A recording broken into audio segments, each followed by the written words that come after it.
Dustin Blaskie. I'm currently running for the Coloma School Board. I have two daughters who attended Coloma Elementary for approximately 3 years.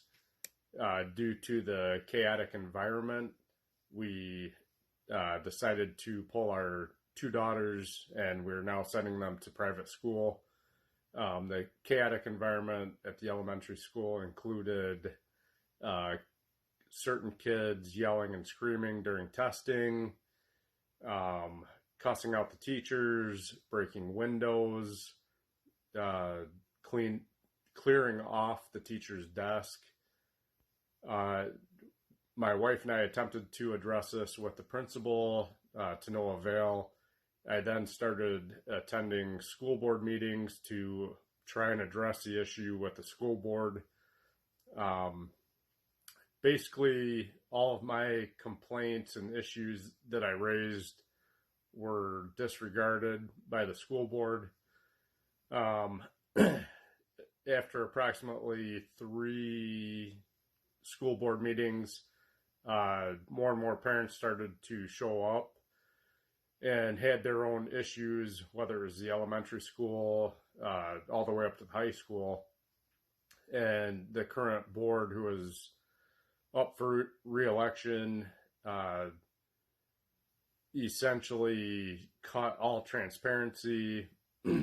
They cut the speaking time for citizens from 5 minutes down to 3 minutes. They sent a notice out that they would no longer respond to any questions or comments from the public. At that time, I decided that I was going to run for school board for one of the seats because I didn't agree with the lack of transparency. The things that I stand for, A, is transparency. I believe that the school board members are elected to represent the parents. I don't agree with cutting the speaking time because they didn't want to listen to the parents or other citizens about issues in the school. And when they essentially eliminated any response to the issues that were raised, I had a major problem with that. The other thing, I think that the schools need to get back to the basics, math, English, science. Obviously, the testing for Michigan schools is towards the bottom. So instead of focusing on some of the ideologies and what I would consider fads, I think schools need to get back to the basics and bring the test scores up and prepare students for the real life and life after high school. Things that I do not support are obviously the radical ideologies that are being pushed into schools.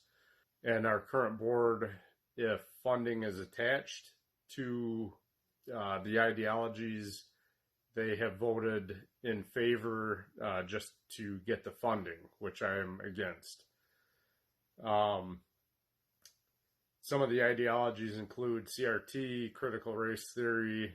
I read from one of the high school sociology books at a meeting that showed CRT is being integrated into the Coloma School District. I have yet to receive a response almost a year later from the school board in reference to that. So just because the government, whether it's state or federal, attaches funding to their agenda, I believe that the school board members have to look at what's best for the students.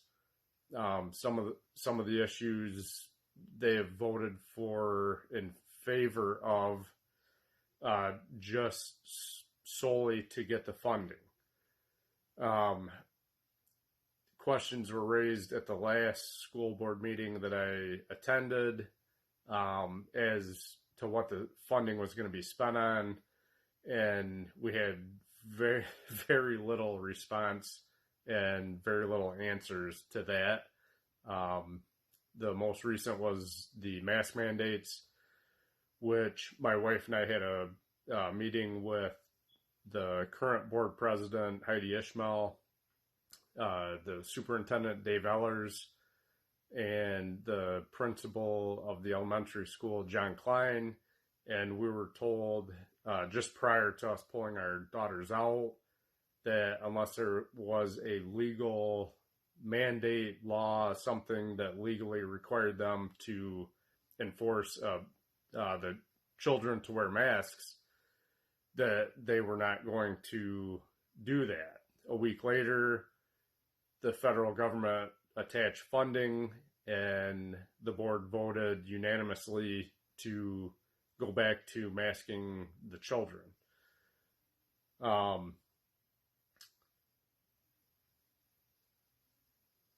I am not running to represent the teachers union, the National Board of Education, the State Board of Education, all who are trying to implement their ideologies and push radical ideologies into the schools. This has been proven by numerous sources. If you get online and do a little bit of research, you'll find that the Michigan Department of Education is working with LGBTQ plus organizations to implement that into the schools. Again, believe that schools should be about math, English, science, and history based on facts, not on ideologies. I am running to support parents, and I believe that parents' rights are critical. I believe that parents should have a say in what their children are being taught. I do not believe that the school system or the teachers unions or the boards of education should supersede parental rights. So November 8th is extremely important. Like I said, I don't believe that Coloma schools are quite where some of the other schools are at as far as some of the ideologies that are being implemented, but it is being pushed. Like I said, I read one of the sociology books from the high school, which I purchased at my own expense just to see what was being taught. And it was full of explaining society's problems on racism and systemic, institutionalized racism. And we need to get away from that. Children do not understand the difference at the point that they're teaching, and ideas are being planted in their heads about how society operates. Along with that, all of the sexual indoctrination, kids who are getting surveys in 6th, 10th grade, 7th grade, 8th grade, a lot of these kids do not understand or comprehend anything about sex, let alone being told that there are 50 different genders, or they can identify however they want. So all of that is not for the school system. That's for the parents to deal with their children. The schools have no place and no standing to discuss and push students towards a certain gender. So with that being said, I'm asking for your vote on November 8th. Myself, Dustin Blaskie, Deb Frank, and Dave Goodyear are all running for the Coloma School Board to try and prevent and eliminate some of these radical ideologies that are being pushed into the school system. So I hope we get your vote. Thank you.